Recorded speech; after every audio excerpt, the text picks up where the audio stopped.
భాషలు మారుతూ ఉంటాయి. అలాగే ఇక్కడ విషయం ఏంటంటే, ప్రతి విజయం వెనుక ఎవరో ఒకరి యొక్క కృషి, పట్టుదల ఉంటుంది.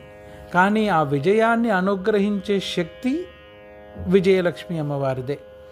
నేను విజయం పొందాను నా జీవితంలో, వ్యాపారంలో అంటే దానికి నా యొక్క బుద్ధి బలము, వివేకత్వము, ధైర్యము ఎంత విశేషమో, అలాగే నా వెనకాల ఉండి నన్ను నడిపించిన నా తల్లి కానీ, భార్య కానీ, పిల్లలు కానీ, బంధువులు కానీ, మిత్రులు కానీ, ఉద్యోగులు కానీ, వీళ్ళందరి యొక్క సహకారము కూడా అంతే విశేషమైనది.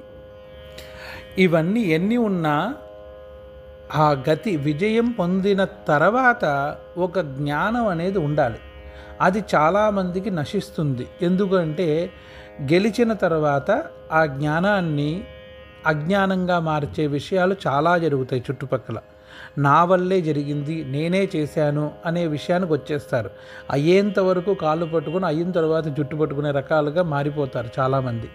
అటువంటి అజ్ఞానం ఏదైతే ఉందో దాన్ని నాశనం చేసి జ్ఞాన వికాసిని, ఎంత దూరం వెళ్ళినా, ఎన్ని మెట్లు ఎక్కినా, వచ్చిన మెట్టుని ఎలా మరవకూడదో, వచ్చిన దారిని ఎలా మరవకూడదో, అలాగే ఈ స్థాయి వరకు రావడానికి గల సహాయపడిన మిత్రులని, బంధువులని, భార్యని, పిల్లలని, తల్లిదండ్రులని ఎప్పుడూ మరవకూడదనమాట.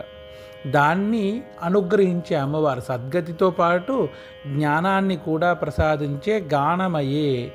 గానమయీ అంటే సంగీతం, పూర్వ శ్లోకంలో చెప్పినట్టుగా సంగీతముతో ఆనందించే తల్లి అని అర్థం. ఇక్కడ జ్ఞాన వికాసిని జ్ఞానమయే.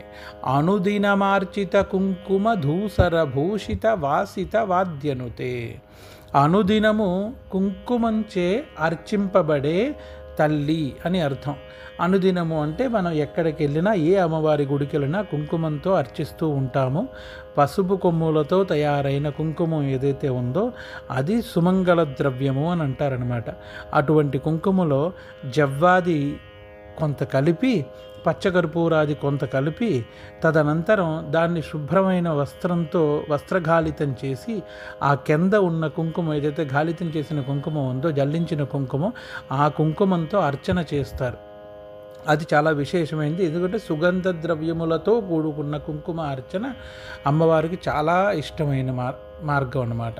అమ్మవారిని సంతృప్తి చెందడానికి, అమ్మవారి యొక్క అనుగ్రహం పొందడానికి చిన్న అమ్మవారి యొక్క 24 నామాలు ఉన్న లక్ష్మీ నామావళి ఏదైతే ఉందో, చతుర్వింశతి నామావళి అని, అలాంటిదైనా లేదు, అష్టోత్తర శతనామావళి అని లేదు, సహస్రనామావళి, ఇవన్నీ ఏది కుదరకపోతే